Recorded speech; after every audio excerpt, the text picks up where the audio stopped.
आपण मानक स्वागत करुच्ची गोटे नुआ ब्लॉग को। आज आम जाऊँ ढेंकानाल थिबा जतन नगर पैलेस को, जहाँ कि हॉन्टेड हाउस बोली समस्ते कहती। तो अबिका आम तो बाइक चलू, तो डायरेक्ट जाइए पहुँचिकी आम से ब्लॉगटा स्टार्ट करवा। तो आज है 7 फेब्रुआरी।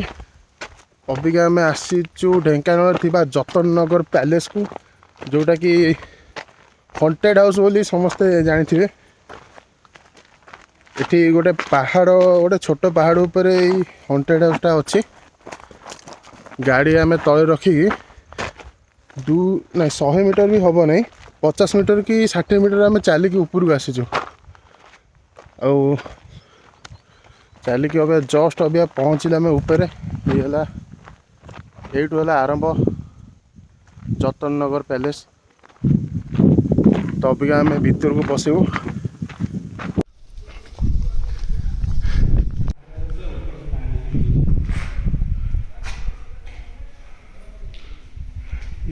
भीतर व्यू एटा, ये छात थिला, ये छात भांगी देकी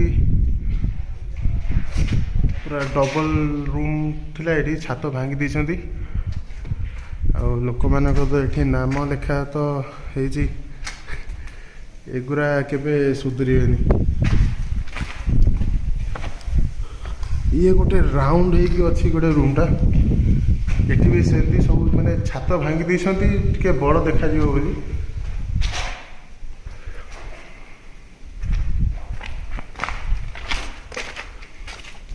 ए भाई एते बाटे हाथ केन पाउची ए मानको लिखिया पई? ओहो, माने एटा बहुत पुराना जिंस देले, बहुत पुराना लव स्टोरी हेतियो।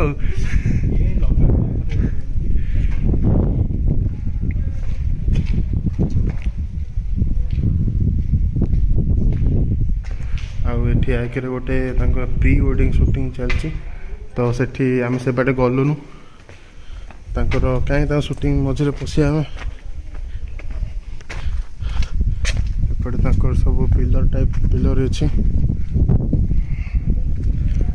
लोक कहते यहाँ हॉन्टेड हाउस बोली, किंतु किसी सेमती हॉन्टेड भाया तो आमको जना पड़ू नहीं।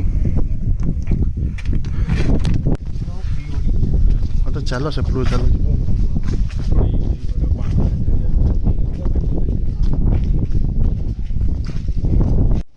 कौन कहल? कौन ड्रोन आण? कैमेरा वाला ना नॉन कैमेरा वाला? विदाउट कैम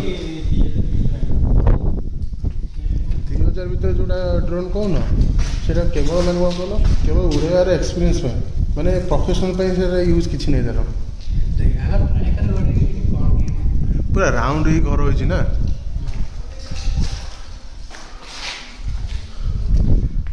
आसो जीवा से ना लिखी पूरा छिंचतर कर दी।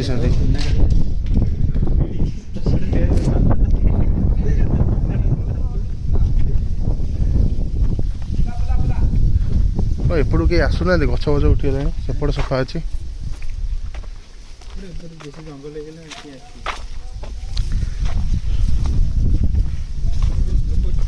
यही गोटे गछ गछ उठीगला माने से गोटे शाबल हाबल आनी खोलिकी लिखिंट ये देखुन।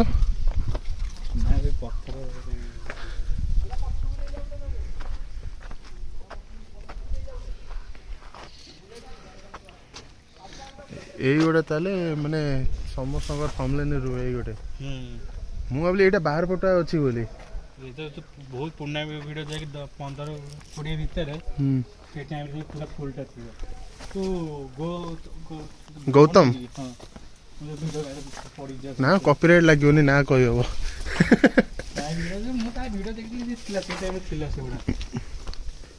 एटा कोन मु वीडियो देखिथिले गोटे लैट्रिन बाथरूम अछि बोली। हाँ बोधे नाम एक, हाँ यही गोटे यहीटा है तांकर से राजा लैट्रिन बाथरूम थिला माने कौन यहाँ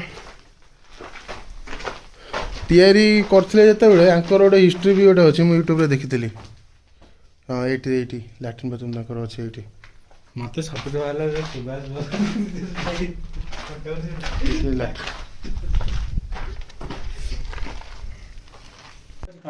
ନା ସେପଟେ ତ କିଛି ବାଟ ନାହିଁ ଏସବୁ ଲାଟ୍ରିନ୍ ବାଥରୁମ୍ ଗୁଡ଼ାକ ରାଜାମାନଙ୍କ ୟୁଜ୍ ପାଇଁ ତିଆରି ହେଇଥିଲା।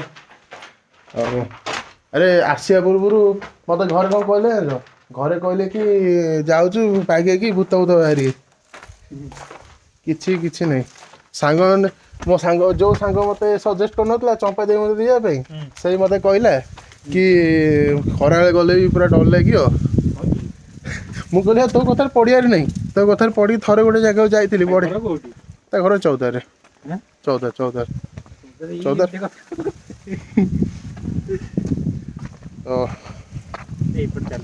କୋଉଠି ଯିବା? ଏପଟେ ଡିଆ ମାରିକି ଯିବାକୁ ପଡ଼ିବ। ତ ଏଠି ଏବେ ତାଙ୍କର ପ୍ରି ୱେଡ଼ିଂ ସୁଟିଂ ଚାଲିଛି। ଆମେ ଏପଟେ ପଶିକି ସୁଟିଂ କରୁଛୁ ଆମ ଭିଡ଼ିଓ ପାଇଁ, ୟୁଟ୍ୟୁବ୍ ଭିଡ଼ିଓ ପାଇଁ। ତ ଏଇ ଯତନ ନଗର ପ୍ୟାଲେସ୍ର ବି ଗୋଟେ ହିଷ୍ଟ୍ରି ଅଛି। ହିଷ୍ଟ୍ରି କି ମୁଁ ବି ଜାଣିନଥିଲି, ମୁଁ ୟୁଟ୍ୟୁବରୁ ଦେଖିକି ଜାଣିଲି କି 200 ବର୍ଷ ପୂର୍ବେ ଜଣେ ରାଜା ଯିଏ ଏଇ ଜାଗାରେ ଶାସନ କରୁଥିଲେ, ସିଏ ଏଠି ଗୋଟେ 100 ବଖରାର ଗୋଟେ ପ୍ୟାଲେସ୍ ତିଆରି କରିବାକୁ ଚାହୁଁଥିଲେ, ଯେଉଁଟାକି ଏଇଠି ଦେଖିପାରୁଥିବେ ହେଇଛି। ଯେଉଁଦିନ ପ୍ୟାଲେସ୍ ତିଆରି କମ୍ପ୍ଲିଟ୍ ହେଲା ସେଇଦିନ ପ୍ରତିଷ୍ଠା ଯେତେବେଳେ ତାଙ୍କର ହେବାର ଥିଲା, ସେତେବେଳେ ପ୍ରତିଷ୍ଠା ଟାଇମ୍ରେ ଏଇ ଚୋଟିରେ ଯେଉଁ ଦେଖାଯାଉଛି ସେଇ ଚୋଟିରେ ଗୋଟେ ଶାଗୁଣା ଆସି ବସିଥିଲା। ତ ସେତେବେଳେ ତାଙ୍କୁ ସେଇ ଜିନିଷଟା ଅଶୁଭ ବୋଲି ଲାଗିଥିଲା। ତ ସେଥିପାଇଁ ସେ ରାଜା ସେତିକିବେଳେ ସାଙ୍ଗେ ଡିସାଇଡ଼୍ କରିଥିଲେ କି ଏଇ ପ୍ୟାଲେସ୍କୁ ମାନେ ଆଉ ଉଦ୍ଘାଟନ ହେବନି କି ଏଠି ସେ ରହିବେନି। ତ ସେଇ ଦିନଠୁ ଆଜିକୁ 200 ବର୍ଷ କ୍ରସ୍ ହେଇଗଲାଣି, ଆଉ ଏଇ ପ୍ୟାଲେସ୍ଟା ସେମିତି ଖଣ୍ଡରେ ହିଁ ପଡ଼ିଛି। ଆଉ ଏଠି କେହି ବି ରହୁନାହାନ୍ତି। ତ ଓଡ଼ିଶାରେ ପ୍ରାୟ ଲୋକମାନେ ୟାକୁ ଗୋଟେ କହୁଛନ୍ତି ହଣ୍ଟେଡ଼୍ ହାଉସ୍ ବୋଲି, କିନ୍ତୁ ହଣ୍ଟେଡ଼୍ ବୋଲି ଏଠି କିଛି ନାହିଁ। ଲୋକ ଆଉଛନ୍ତି, ବୁଲୁଛନ୍ତି, ଯାଉଛନ୍ତି। ଆଉ ଏଠି ତ ଦେଖୁଛନ୍ତି ଏଠି ସବୁ ସୁଟିଂ ପ୍ରି ୱେଡ଼ିଂ ପାଇଁ ସୁଟିଂ ବି ସବୁ ଚାଲିଛି। କିଛି ହଣ୍ଟେଡ଼୍ ବୋଲି କିଛି ନାହିଁ। ଯେଉଁମାନେ ସବୁ ୟୁଟ୍ୟୁବରେ କିନ୍ତୁ ଭ୍ୟୁ ବଢ଼ିବା ପାଇଁ ଯେଉଁ ଥମ୍ବନେଲ୍ରେ ଯେଉଁ ଦିଅନ୍ତିନି ସକିଂ ନ୍ୟୁଜ୍ କି ଏଠି ଭୂତ ବାହାରିଛି, ଏଠି କିଛି ହେଉଛି ବୋଲି, ପାରାନର୍ମାଲ୍ ଆକ୍ଟିଭିଟି ହେଉଛି, କିଛି ନାହିଁ। ଏଠି ଆରାମସେ ଆସିକି ବୁଲିକି ଯାଇପାରିବେ। ଗୋଟେ କହିବାକୁ ଗଲେ ଗୋଟେ ହିଷ୍ଟୋରିକାଲ୍ ପ୍ଲେସ୍, ଯାହାର ହିଷ୍ଟ୍ରି ଜାଣିବାକୁ ଚାହିଁଲେ ତ ବହୁତ କିଛି ବାହାରିବ। ତ ଯେଉଁ ହିଷ୍ଟ୍ରିଟା ଅବିକା ଭଲସେ ଚାଲିଛି କି 200 ବର୍ଷ ପୂର୍ବେ ଯେଉଁ ଜିନିଷଟା ମୁଁ କହିଲି, ତ ସେଇ ଜିନିଷରେ ହିଁ ଆମେମାନେ ସବୁ ଜାଣିଛୁ। ଆଉ ଏ ଜାଗାରେ ତ ଆଉ କିଛି ନାହିଁ, ସେତିକି ନର୍ମାଲ୍। ଅବିକା ମୁଁ ୟୁଟ୍ୟୁବ୍ ପାଇଁ ଭିଡ଼ିଓ ତ ସୁଟିଂ କରିସାରିଲିଣି, ତ ଟିକେ ଲମ୍ବା ହେଇଯିବ ନହେଲେ ଭିଡ଼ିଓଟା। ଅବିକା ଆମେ ନର୍ମାଲି ଫଟୋ ଉଠାଇଦେବୁ। ତାଙ୍କର ବି ସରିଲାଣି ସୁଟିଂ ଗୁଡ଼ାକ। ତ ନର୍ମାଲି ଫଟୋ ଆମେ ଉଠାଇଦେବୁ। ଉଠେଇକି ଆମେ ବାହାରିକି ଯିବୁ। ସୁଟିଂ ସରିଲାଣି, ତ ଅବିକା ଆମେ ନର୍ମାଲି ଯାହା ଫଟୋ ଉଠାଉଠି କରିଦେବୁ। ଥମ୍ବନେଲ୍ ପାଇଁ ବି ମୁଁ ଏଇଟା ଫଟୋ ଉଠାଇବି। ଏଇଟା ଭିତର ସାଇଟ୍ ଆଉ ବାହାର ସାଇଟ୍ ବି ଅଛି, ସେଠି ଥମ୍ବନେଲ୍ ପାଇଁ ଫଟୋ ଉଠାଇଦେବି। ଆମର ନିଜର ବି 2-3ଟା ଫଟୋ ଉଠାଇଦେବା ପୋଷ୍ଟ କରିବା ପାଇଁ ଇନଷ୍ଟା ଫେସବୁକ୍ରେ। ଆଉ ସେତିକି କରି ଆମେ ରିଟର୍ଣ୍ଣ କରିବୁ ପୁଣି କଟକକୁ। ତ ଆମେ ଏବେ ଢେଙ୍କାନାଳ ଅଛୁ, ଏବେ କଟକକୁ ରିଟର୍ଣ୍ଣ କରିବୁ। ତ ବାଟରେ ବି ଆମର ଆଠଗଡ଼ ଟିକେ ଯିବାର ଅଛି, ଆଠଗଡ଼ ବି କାମ ଅଛି। ତ ସାରିକି ଆମେ ଯିବୁ। ତ ଯତନ ନଗର ପାଇଁ ଭିଡ଼ିଓଟା ଆଜି ଏଇଠି ଶେଷ ହେଉଛି। ବେଶୀ କିଛି ନଥିଲା ଦେଖିବା ପାଇଁ, ତ ଯେତିକି ଅଛି ଆପଣଙ୍କୁ ତ ଦେଖେଇଦେଲୁ। ତ ଏଇଠି ରହୁଛି।